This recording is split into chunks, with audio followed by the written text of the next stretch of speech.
40 years ago, a young school librarian in the rolling hills of Phelps County, Missouri, walked out of her house on a Tuesday morning in March, got into her tan 1982 Chevrolet Citation, and drove toward the elementary school where she had worked for 11 years. She never arrived. Her car was found 3 hours later on the gravel shoulder of County Road H, the engine still warm, the driver's door standing open, a cup of coffee cooling on the dash. Investigators at the time concluded that Carol Jean Holt, 31 years old and by every account one of the most beloved women in Rolla Township, had likely left voluntarily. Her family never believed that for a single day. Then, nearly 4 decades later, in the autumn of 2023, a cold case investigator working out of a small office in the Phelps County Sheriff's Building pulled an evidence bag from a shelf, held it up to the light, and saw something that everyone before him had missed. What he found would not just solve the murder of Carol Jean Holt. It would expose a man who had lived among her neighbors, attended her church, and sat at the same county fair for 38 years, hiding what he had done in plain sight. But to understand what was lost, you first have to understand who Carol Jean Holt was. Rolla, Missouri in the spring of 1985 was the kind of place that made people feel like the rest of the world was moving too fast. Phelps County sat in the heart of the Ozarks, where the hills folded into each other like old quilt squares, and the river bottoms smelled of damp cedar and turned earth. Rolla itself had a small college on the hill, what would become Missouri S&T, and a downtown strip of family businesses that had not changed their signage since the Eisenhower years. The gas was still cheap, though not as cheap as it had been. The VH rental place on Pine Street had just opened the year before, and on Friday nights you could see the line of station wagons parked outside it stretching half a block. People left their screen doors unlocked. They waved at cars they didn't recognize because, out here, you waved at everyone. Carol Jean Holt had grown up in Phelps County. She had gone to the same elementary school where she now worked. Her mother, Doris, still lived 4 miles down the same county road in the house where Carol had been raised, a white clapboard place with a vegetable garden that Doris planted every May without fail. Carol visited every Sunday after church, always bringing a coffee cake from the Iga Bakery, always arriving by 11. She was the school librarian at Rolla Elementary, a position she had held since 1974, when she was just 20 years old and barely older than some of the parents dropping off their children. She had a gift for remembering which books individual children loved, could tell you, years later, that Tommy Patterson had gone through every Hardy Boys mystery she stocked in 6th grade, or that little Rachel Myers wouldn't read anything that didn't have a dog in it. In 11 years, she had never missed a day of work for illness. She had been engaged once, briefly, in her late 20s, to a schoolteacher from Waynesville. It hadn't worked out, and she had not seemed to mourn it long. Her life was full in other ways. She was active in the choir at First Baptist. She coached the summer reading program every July. She kept a tabby cat named Clover and a small herb garden in clay pots on her kitchen windowsill. Every morning, before she left for school, she wrote 3 things in a spiral notebook she kept by the coffee maker. 3 things she was grateful for that day. The notebook was still on the kitchen counter when investigators arrived at her house that Tuesday afternoon. That morning, March 12, 1985, her neighbor, Gerald Pickett, had seen her loading her book bag into the back seat of her Citation at around 7:20. He waved. She waved back. She had that big canvas bag she always carried, Pickett would say in an interview years later, stuffed full of papers. She always looked like she had too much to carry and never once complained about it. In 2 hours, she would be gone. The school called Doris Holt at 10:15 that morning. Carol Jean had not arrived for her 8 o'clock shift. She had not called in. No one had heard from her. Doris drove immediately to her daughter's house, found the front door locked, found no sign of struggle, found nothing wrong, and knew immediately that something was terribly wrong. At 11:40, a farmer named Dale Brubaker, driving his pickup up County Road H toward his hayfield, spotted the tan cetacean sitting on the shoulder with the door hanging open. He pulled over. The car was running. A ceramic travel mug sat in the cup holder, still giving off a faint curl of steam. He looked around. He called out. Nothing. He drove to the nearest farmhouse and used the phone. Deputies from the Phelps County Sheriff's Office arrived at 12:15. They photographed the scene, processed the car, and canvassed the surrounding road. County Road H at that stretch ran through dense second-growth timber on both sides, the tree line pushing right to the gravel edge. There were no houses within sight, no other tire tracks, no footprints they could lift from the frozen March ground. The door had been opened from the inside. The first theory, that she had experienced a medical emergency and wandered disoriented into the woods, was abandoned within 24 hours. Carol Jean had no medical history that would explain it. The second theory, that she had left voluntarily to begin a new life somewhere, gained brief traction among investigators and very quickly became the official position. It was a position that required investigators to ignore the notebook by the coffee maker, to ignore the choir performance she had been preparing for 3 weeks, scheduled for that very Sunday, to ignore Doris Holt, who drove to the sheriff's office and told them, quietly and without drama, that her daughter would sooner stop breathing than leave her cat unfed. Within 6 weeks, the active search had wound down.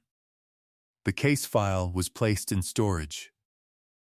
Doris Holt fed Clover for the next 14 years, until the cat died of old age. She never stopped expecting Carol Jean to walk through the screen door. The lead investigator assigned to the case in those early weeks was a Phelps County deputy named Raymond Fitch, 44 years old, a 16-year veteran of the department who had worked everything from cattle theft to the occasional bar fight. The Holt case was the first disappearance he'd handled that he couldn't make fit any pattern he recognized. He had one person of interest in those early weeks, a man named Dennis Garver, 38, who had done maintenance work at the school that winter and had been seen speaking to Carol Jean in the school parking lot on 2 occasions. Garver was a drifter by reputation, had a prior arrest for trespassing in Springfield, and didn't have an airtight alibi for the morning of March 12th. Fitch spent 3 weeks developing the case against him. Then Garver's cousin produced a receipt showing Garver had been at a hardware store in Sullivan, 40 miles north, at 8:15 that morning. The receipt was time-stamped. A store clerk confirmed it. Garver was eliminated. Fitch had no other viable leads. He pulled every person who had driven County Road H regularly, ran backgrounds, interviewed neighbors, developed and discarded 4 more scenarios over the next 18 months.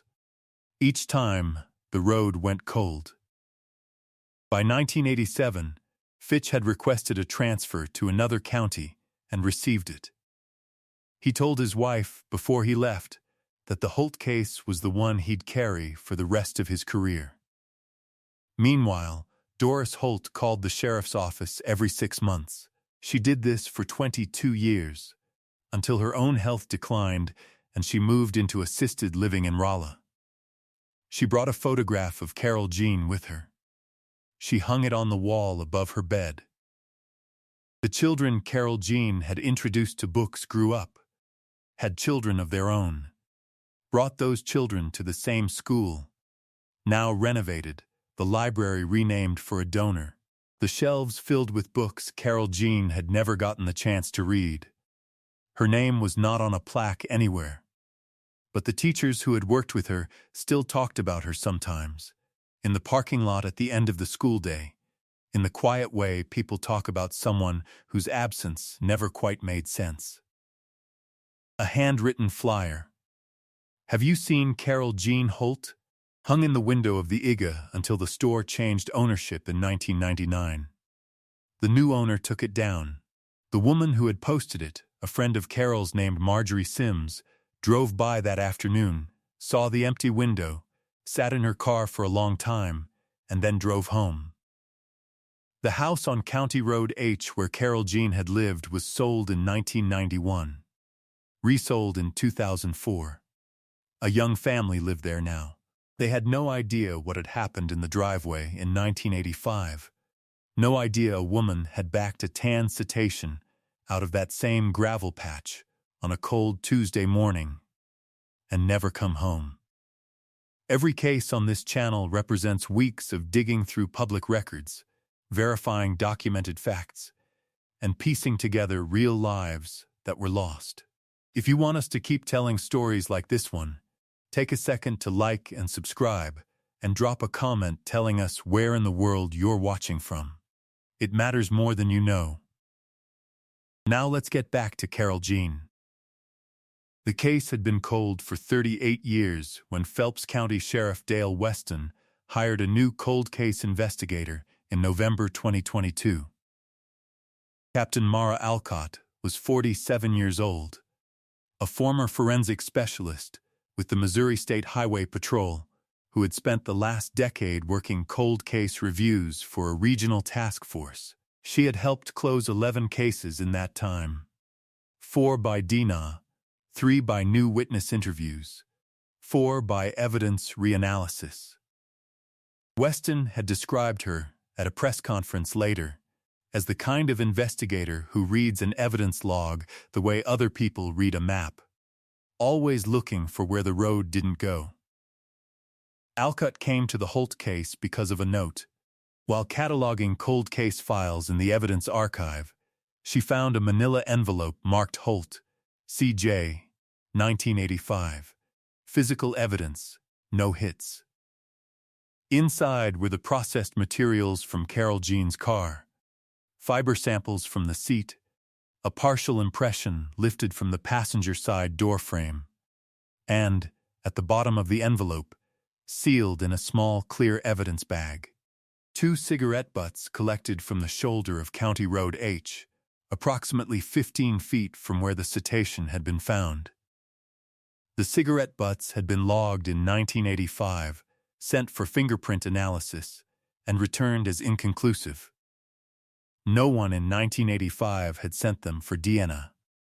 Alcott submitted them to the Missouri State Crime Lab in January 2023. The results came back in September.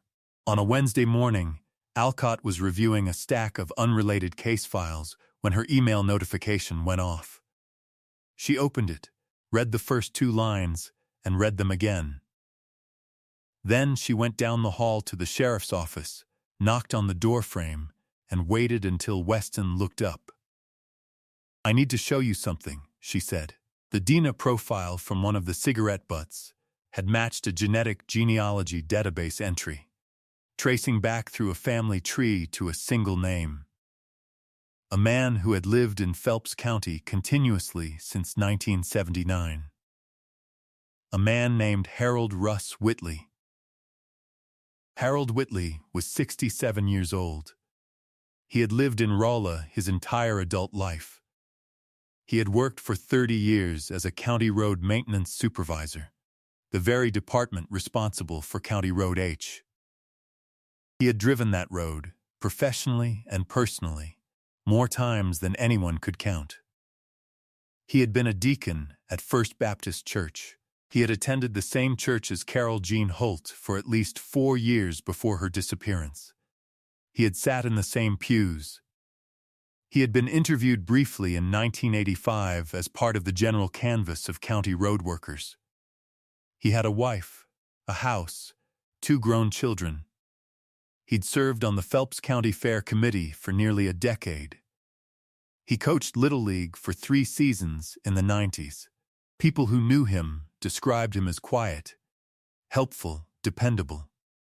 Alcott and 2 investigators from the Highway Patrol surveillance team spent 6 weeks building the secondary case before moving. They established that Whitley had been on duty the morning of March 12, 1985, and that his assigned work route had taken him down County Road H between 7 and 9 that morning. A maintenance log from 1985, still in county storage, confirmed it. He had signed in for that stretch at 7:45. The window was exact. A search warrant was executed on Whitley's property in November 2023. In a locked storage shed behind his house, investigators found a canvas book bag, stiff with age, the fabric faded, but intact. Inside were 3 student library record cards from Rolla Elementary School, dated February and March 1985. Carol Jean's name was stamped on each one. Harold Whitley was arrested on the afternoon of November 14, 2023, as he was leaving the hardware store on Pine Street, the same street where the VA's rental place used to be. He said nothing at the time of arrest. He said nothing in processing. His attorney entered a not guilty plea on his behalf. 3 months later, in February 2024, facing DNA evidence, the maintenance log, and the library cards, Whitley accepted a plea agreement. He entered an Alford plea to second-degree murder, acknowledging that the evidence was sufficient for conviction without admitting guilt aloud. He was sentenced to 22 years. Given his age, the judge noted from the bench, it was effectively a life sentence. The community reacted the way small communities always do when the mask comes off someone trusted, with a silence that takes a day to break, and then with something much louder. People who had sat next to Harold Whitley at church felt the specific violation of realizing they had offered him their hand in a greeting line. Parents whose children had played in his Little League recalled the games differently now. His wife filed for divorce 2 weeks after the arrest. His children released a statement expressing that they had no knowledge of what their father had done and extending their condolences to the Holt family. Doris Holt, Carol Jean's mother, had died in 2019 at the age of 84 in her room at the assisted living facility in Rolla. The photograph of Carol Jean still on the wall above her bed. She did not live to hear the name Harold Whitley spoken in a courtroom. Carol Jean's closest friend, Marjorie Sims, now 72, was called by Captain Alcott personally on the morning of the arrest. Sims said later that she sat at her kitchen table for a long time after the call, not speaking. Then she got in her car and drove to the assisted living facility to find a staff member who had known Doris. "I just wanted someone to know," she said in an interview. Someone who remembered her. Someone who would understand what this meant.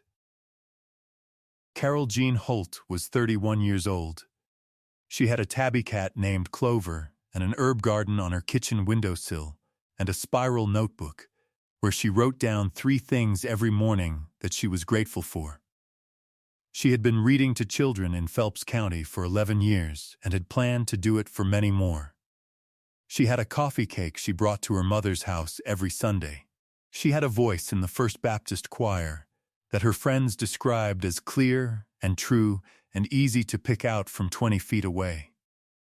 She had a whole future that belonged to her, and it was taken from her on a cold Tuesday in March on a gravel road in the Missouri Ozarks by a man who drove that road as part of his job. It took 38 years, a $2 evidence bag, and a woman who read case files the way other people read maps, but the truth found its way out. The genetic genealogy process that made this possible, uploading crime scene DNA to public ancestry databases and tracing distant relatives to a single unknown contributor, has now been used to solve more than 500 cold cases in the United States. Evidence that sat untested for decades in envelopes and evidence lockers across the country is being resubmitted. Cases that detectives carried with them into retirement are being closed. And families who had learned to live with not knowing are learning, sometimes 40 years later, that the truth was there all along, waiting for the technology to catch up. How many families in how many counties are still waiting for that call? How many evidence bags are sitting on shelves right now that contain the same answer this one did? And what does it mean for justice when the only reckoning a man faces for 38 years of hiding comes in a courtroom where the woman he wronged can no longer hear the verdict? Leave your thoughts in the comments and tell us, does the sentence Harold Whitley received feel like justice to you? Justice found Carol Jean Holt after 38 years. Stories like hers are why this channel exists. If you believe truth is worth pursuing no matter how long it takes, subscribe so you don't miss the next case. More solved cold cases are waiting in the description below. Thank you for being here.